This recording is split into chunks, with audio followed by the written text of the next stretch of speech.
क्या आपने कभी सोचा है कि दो लोग एक ही नौकरी करते हैं, दोनों की सैलरी भी लगभग समान होती है, लेकिन 10 साल बाद एक इंसान फाइनेंशियली फ्री हो जाता है और दूसरा अभी भी ईएमआई और पैसों की टेंशन में फंसा रहता है?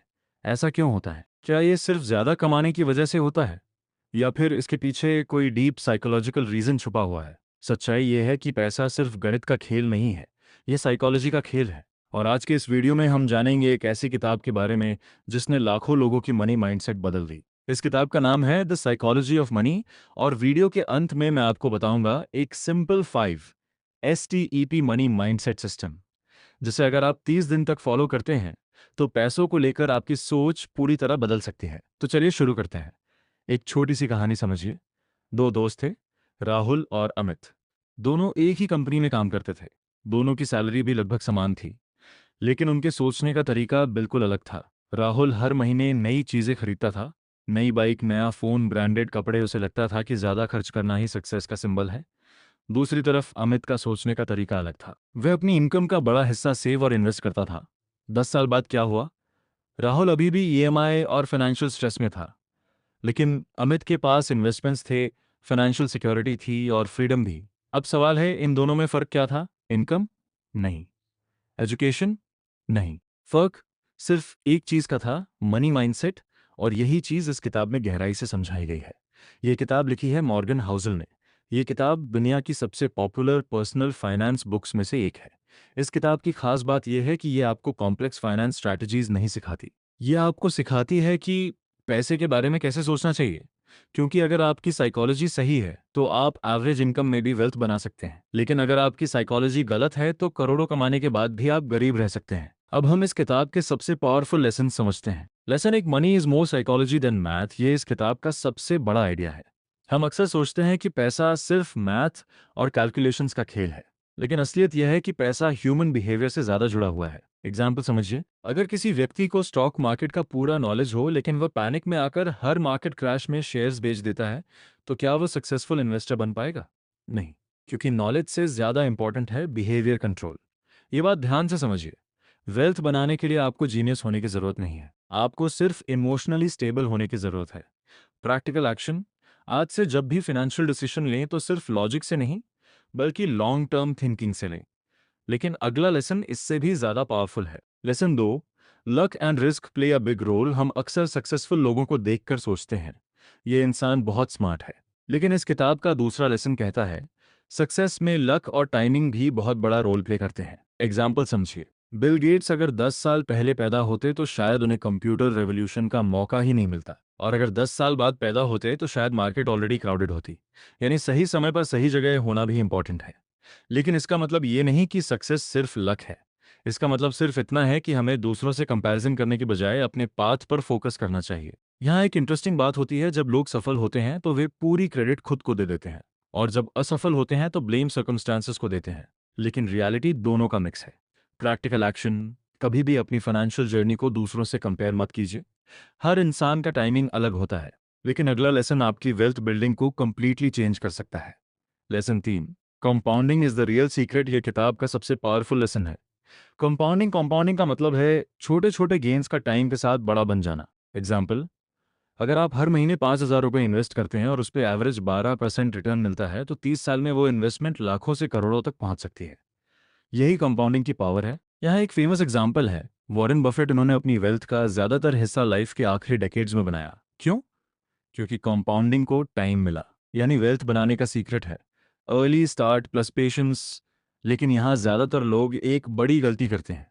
वे जल्दी अमीर बनने की कोशिश करते हैं और इसी चक्कर में रिस्क ले लेते हैं, लॉस कर देते हैं और फिर इन्वेस्टमेंट से डरने लगते हैं। ये बात ध्यान से समझिए। वेल्थ बनाने का सीक्रेट स्पीड नहीं, पेशेंस है। Practical action. आज ही एक सिंपल इन्वेस्टमेंट हैबिट शुरू करें, चाहे अमाउंट छोटा ही क्यों ना हो। क्योंकि कंपाउंडिंग को सिर्फ एक चीज चाहिए, टाइम। लेकिन अभी एक और पावरफुल लेसन बाकी है। अब तक हमने समझा मनी साइकोलॉजी क्या है, लक का रोल क्या है और कंपाउंडिंग कैसे वेल्थ बनाता है। लेकिन वीडियो के अंत में मैं आपको एक 5 स्टेप मनी माइंडसेट रूटीन बताऊंगा, जिसे फॉलो करके आप अपनी फाइनेंशियल लाइफ को धीरे धीरे इंप्रूव कर सकते हैं। और अब हम आते हैं इस किताब के अगले पावरफुल लेसन पर। Lesson 4, wealth is what you don't सी। यह इस किताब का सबसे आई ओपनिंग लेसन है। जब हम किसी रिच पर्सन को देखते हैं तो हम क्या देखते हैं?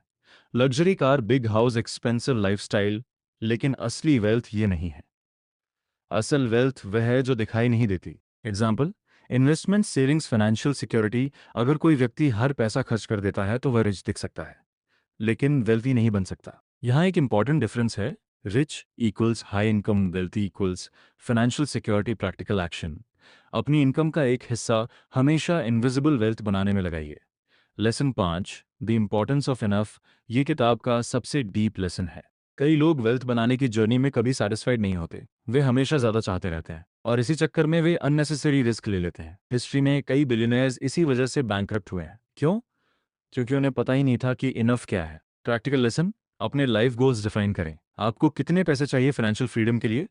उसके बाद अननेसेसरी रिस्क मत लें, क्योंकि लाइफ का गोल सिर्फ पैसा नहीं है बल्कि पीस ऑफ माइंड भी है। Lesson 6, freedom is the real value of money. अब एक बहुत गहरी बात समझिए। अक्सर लोग सोचते हैं कि पैसा इसलिए कमाना चाहिए ताकि हम लग्जरी लाइफ जी सकें, महंगी कार, बड़ा हाउस, एक्सपेंसिव लाइफस्टाइल।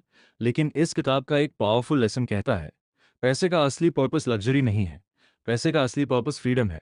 फ्रीडम का मतलब क्या? फ्रीडम का मतलब है आप अपने समय को कंट्रोल कर सकें। एग्जाम्पल समझिए, अगर कोई व्यक्ति बहुत ज्यादा पैसे कमाता है लेकिन उसे रोज 14 घंटे काम करना पड़ता है तो क्या वह सच में फ्री है? नहीं। दूसरी तरफ अगर कोई व्यक्ति मॉडरेट इनकम कमाता है लेकिन उसके पास टाइम फ्रीडम है तो उसकी लाइफ ज्यादा पीसफुल हो सकती है। ये बात ध्यान से समझिए। Money gives you control over your time, और टाइम ही लाइफ की सबसे वैल्यूएबल करेंसी है। प्रैक्टिकल एक्शन, जब भी फाइनेंशियल गोल बनाए तो सिर्फ इनकम मत सोचिए। सोचिए, क्या ये डिसीजन मुझे फ्यूचर में मोर फ्रीडम देगा? लेकिन अगला लेसन आपकी सोच को और भी गहराई से बदल सकता है। Lesson 7, people copy others. अब एक बहुत कॉमन साइकोलॉजिकल मिस्टेक समझिए। लोग अक्सर फाइनेंशियल डिसीजंस लॉजिक से नहीं लेते, वे डिसीजंस लेते हैं कंपैरिजन से। एग्जाम्पल, अगर आपके दोस्त ने नई कार खरीदी तो आपको भी कार खरीदने का मन करेगा। अगर किसी रिलेटिव ने बड़ा हाउस खरीदा तो आपको भी हाउस अपग्रेड करने का प्रेशर महसूस होगा। लेकिन यहाँ प्रॉब्लम यह है, आपको उनकी इनकम नहीं पता, आपको उनकी सेविंग्स नहीं पता, आपको उनकी फाइनेंशियल स्ट्रेस नहीं पता, फिर भी लोग कॉपी करने लगते हैं। यही वजह है कि बहुत से लोग लाइफस्टाइल इन्फ्लेशन में फंस जाते हैं। यहाँ एक इंटरेस्टिंग साइकोलॉजिकल ट्रैप होता है। लोग दूसरों को इंप्रेस करने के लिए उनसे कंपटीशन करने लगते हैं, लेकिन ट्रूथ ये है, ज़्यादातर लोग हमें नोटिस भी नहीं करते। प्रैक्टिकल एक्शन, अपनी फाइनेंशियल लाइफ को सोशल कंपैरिजन से दूर रखिए। अपने गोल्स डिफाइन कीजिए और उसी डायरेक्शन में ग्रो कीजिए। लेकिन अभी सबसे प्रैक्टिकल पार्ट बाकी है। Practical system, 5 step money mindset routine. अब हम आते हैं इस वीडियो के सबसे प्रैक्टिकल पार्ट पर। अगर आप इस किताब की टीचिंग्स को डेली लाइफ में अप्लाई करना चाहते हैं तो आप ये 5 step money mindset routine follow कर सकते हैं। Step 1, spend less than you earn. ये सिंपल रूल है, लेकिन दुनिया के ज्यादातर लोग इसी रूल को फॉलो नहीं करते। वेल्थ बनाने का फर्स्ट रूल है इनकम से कम खर्च करना। ये डिसिप्लिन ही फाइनेंशियल ग्रोथ की फाउंडेशन है। Step 2, always save something. Amount छोटा हो सकता है, लेकिन सेविंग हैबिट जरूरी है। सेविंग सिर्फ पैसे जमा करने के लिए नहीं होती, सेविंग आपको देती है साइकोलॉजिकल सेफ्टी। जब आपके पास सेविंग्स होती है तो लाइफ में रिस्क लेना आसान हो जाता है। Step 3, invest for the long term. Short term trading से ज़्यादा पावरफुल है लॉन्ग टर्म इन्वेस्टिंग। कंपाउंडिंग को काम करने के लिए टाइम चाहिए, इसलिए पेशेंस ज़रूरी है। Step 4, avoid unnecessary risk. कई लोग जल्दी अमीर बनने के चक्कर में हाई रिस्क इन्वेस्टमेंट्स कर लेते हैं, लेकिन वेल्थ बिल्डिंग का रियल रूल है slow and study growth. Step 5, focus on financial independence.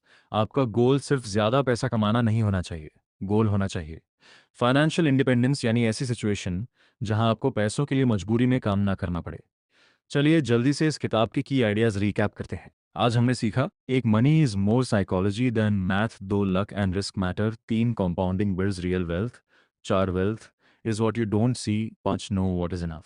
6, money gives freedom. 7, avoid comparison trap. अगर आप सिर्फ इन प्रिंसिपल्स को फॉलो कर लेते हैं तो आपकी फाइनेंशियल थिंकिंग कंप्लीटली चेंज हो सकती है। याद रखिए, वेल्थ बनाना सिर्फ ज्यादा पैसा कमाने का खेल नहीं है, ये सही डिसीजंस लेने का खेल है, ये पेशेंस का खेल है, और सबसे ज्यादा ये माइंडसेट का खेल है। अगर आपकी थिंकिंग सही है तो छोटी इनकम से भी वेल्थ बिल्ड हो सकती है, लेकिन अगर आपकी थिंकिंग गलत है तो करोड़ों कमाने के बाद भी फाइनेंशियल स्ट्रेस खत्म नहीं होगा। इसलिए आज से सिर्फ पैसा कमाने पर फोकस मत कीजिए, मनी माइंडसेट डेवलप कीजिए। अगर आपको ऐसी पावरफुल बुक समरीज पसंद है जो आपकी थिंकिंग और लाइफ दोनों बदल सकती हैं, तो चैनल बुक से बादलाव को सब्सक्राइब जरूर कीजिए और कमेंट में ज़रूर बताइए आपके लिए इस वीडियो का सबसे पावरफुल लेसन कौन सा था। हम मिलेंगे अगली वीडियो में एक और अमेजिंग बुक समरी के साथ।